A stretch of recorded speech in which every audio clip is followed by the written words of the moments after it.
नमस्कार दोस्तों, आज की इस वीडियो में आपको बहुलक सिखाने वाला हूं।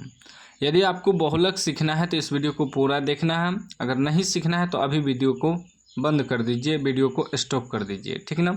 अगर सीखना है तो पूरा देखना है, क्योंकि आज जैसे मैं जो तरीका आपको बताने वाला हूँ ऐसा तरीका से आपको कोई बहुलक नहीं बताया होगा, ठीक ना। ट्रिक से बताने वाला हूँ। कह रहा है कि निम्नलिखित बंटन का बहुलक ज्ञात करें। इस प्रकार वर्ग अंतराल बारंबारता आपको दिया रहेगा, ठीक ना। जैसे दिया है 0 से 10, 10 से 20, 20 से 30, 30 से 40, 40 से 50, 50 से 60, 60 से 70, 70 से 80। बारंबारता दिया है 7, 14, 13, 12, 20, 11, 15, 8।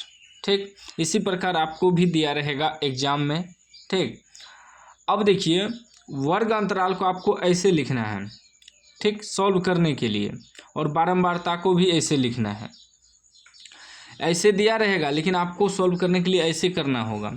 तो वर्ग अंतराल लिखेंगे। वर्ग अंतराल क्या है? 0 से 10, 10 से 20, 20 से 30, 30 से 40, 40 से 50, 50 से 60, 60 से 70 और 70 से 80 दिया है वर्ग अंतराल। अब बारंबारता भी बैठा लेंगे। कितना है?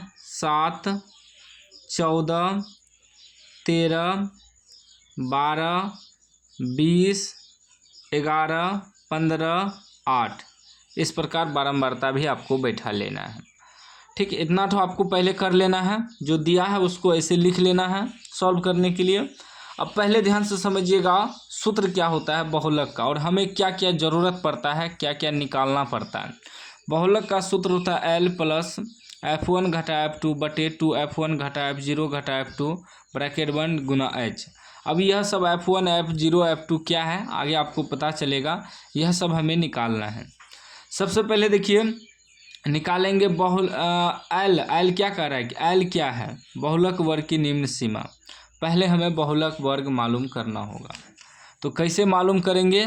तो देखिए सबसे पहले जो बारंबारता दिया है, बारंबारता को F से सूचित करते हैं। इसमें देखेंगे कि सबसे अधिक बारंबारता कौन है। सबसे अधिक बारंबारता कौन है, ठीक ना। सबसे अधिक जो बारंबारता है उस पर आपको ध्यान देना है। तो इसमें देखिए सबसे अधिक बारंबारता क्या है, तो इसमें सबसे अधिक बारंबारता 20 है। तो 20 है तो ये आपका हो गया बहुलक वर्ग, ठीक ना।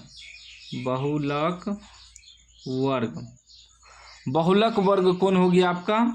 बहुलक वर्ग आपका हो गया 40 से 50, ठीक ना। ये क्या हो गया? बहुलक वर्ग, क्योंकि सबसे अधिक बारंबारता है F। अब हमें बहुलक वर्ग मालूम हो गया, यहाँ लिख देंगे बहुलक वर्ग।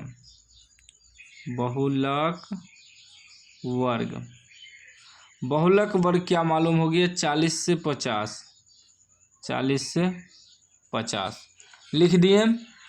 अब देखिए क्या होगा। अब इसमें L बराबर क्या हो जाएगा? बहुलक वर्ग की निम्न सीमा। तो ये बहुलक वर्ग है, इसका ये निम्न सीमा हुआ, ये उच्च सीमा हुआ। निम्न सीमा यानी कि कम रहेगा, उच्च सीमा यानी कि ज़्यादा रहेगा। तो निम्न सीमा यानी कि L बराबर आपका 40 हो गया, ठीक। उसके बाद निकालना है H। H क्या होता है? वर्ग अंतराल की माप। तो ये वर्ग अंतराल हुआ, ये वर्ग अंतराल है ना, 0 से 10, 10 से 20, 20 से 30, इसका माप होता है H। तो H माप जो होता है, तो देखिए तो कितना का माप है? 0 से 10, 10 से 20, 20 से 30 कितना का माप है? तो 10 का माप है, क्योंकि 0 से 10, 10 से 20 सभी के बीच 10 10 का माप है। तो H बराबर आपका हो गया 10। उसके बाद क्या होता है? उसके बाद होता है F1। F1 क्या है? बहुलक वर्ग की बारंबारता। F1 क्या होता है?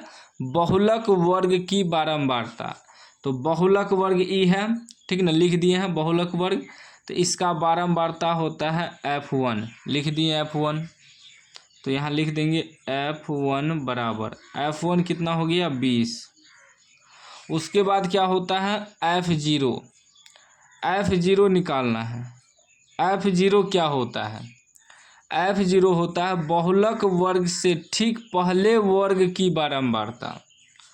बहुलक वर्ग ही है, बहुलक वर्ग से ठीक पहले वर्ग जो है 30 से 40, इसका बारंबारता। तो ये हो जाएगा F0। तो F0 कितना आ गया 12। फिर क्या होता है F2 क्या होता है, बहुलक वर्ग के ठीक बाद में आने वाले वर्ग की बारंबारता। बहुलक वर्ग के ठीक बाद में आने वाले वर्ग की बारंबारता। तो बहुलक वर्ग ही है 40 से 50, इसके बाद जो बहुलक वर्ग आ रहा है उसका बारंबारता। तो इसके बाद 50 से 60 आ रहा है, तो इसका बारंबारता ये क्या हो जाएगा F2 हो जाएगा। तो F2 बराबर 11। इस प्रकार हमें यह सब चीज़ का ज़रूरत पड़ता है जो सूत्र में है, ठीक ना। इसलिए हम बताएं कि आगे किसका किसका ज़रूरत पड़ेगा, ध्यान से आपको समझना है। और यह तरीका आपको कोई नहीं बताएगा यूट्यूब पे, ठीक ना। अब निकालना है हमें बहुलक, सारा चीज़ तो मालूम हो गया, ठीक। अब लिखेंगे बहुलक बराबर आप ऐसे भी याद रख सकते हैं कि सबसे अधिक बारंबारता देखेंगे जो है उसको लिख देंगे यहाँ बहुलक वर्ग। तो F1 हो गया बहुलक वर्ग की बारंबारता, इसके ऊपर वाला हो जाएगा F0, नीचे वाला हो जाएगा F2। ऐसे भी याद रख सकते हैं F0 F1 F2 इस प्रकार, ठीक ना। ऐसे भी निकाल सकते हैं ट्रिक से। बाकी सारा चीज़ तो हम समझा ही दिए हैं। अब निकालना है हमें बहुलक का सूत्र क्या होता है देख सकते हैं, L प्लस F1 घटा F0 बटे 2F1 घटा F0 घटा F2, ठीक ना। अब गुना इससे होगा H, यह सूत्र होता है बहुलक का। अब बैठाइए तो L हमें कितना है 40 दिया है, 40 निकला है। 40 प्लस F1 है 20 घटा F0 है 12 बटे 2 गुना F1 कितना है 20 घटा F0 कितना है 12 घटा F2 कितना है 11 है, ठीक ना। इसका गुना कितना है H हमें निकला है 10, ठीक। अब आगे देखिए ये क्या हो जाएगा 40 प्लस 20 में से 12 घट जाएगा तो कितना बचेगा 8 बचेगा, बटे 20 दूना 40, अब माइनस प्लस चिन्ह माइनस का 2 1 3 2 23 हो जाएगा गुना 10, ठीक ना।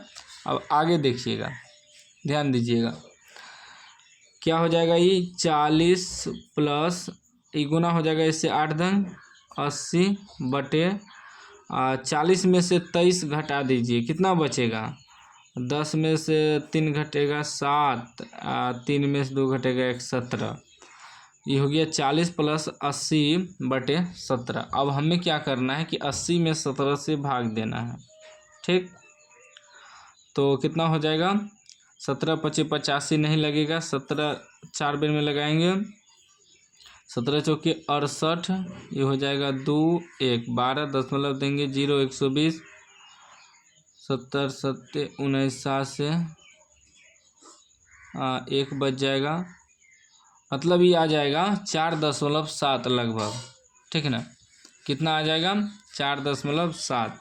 तो यहाँ लिखेंगे 40 प्लस 80 बटे 17 कितना आया 4.7 लगभग में, तो कितना हो जाएगा 40 4 44.7। आपका आंसर लगभग में बहुलक निकल गया। तो इसी प्रकार आपको बहुलक बनाना है। बस आपको जो हमने बताया ये चीज़ को आप लोग याद रखिएगा, ई लिख लीजिए कॉपी में या स्क्रीनशॉट ले लीजिए, ठीक ना। इसी से पूरा बहुलक बनेगा। कोई भी वर्ग अंतराल हो उससे कोई मतलब नहीं है, कुछ भी बारंबारता हो उससे कोई मतलब नहीं है, बस ये चीज़ आपको याद रहना चाहिए, ठीक ना।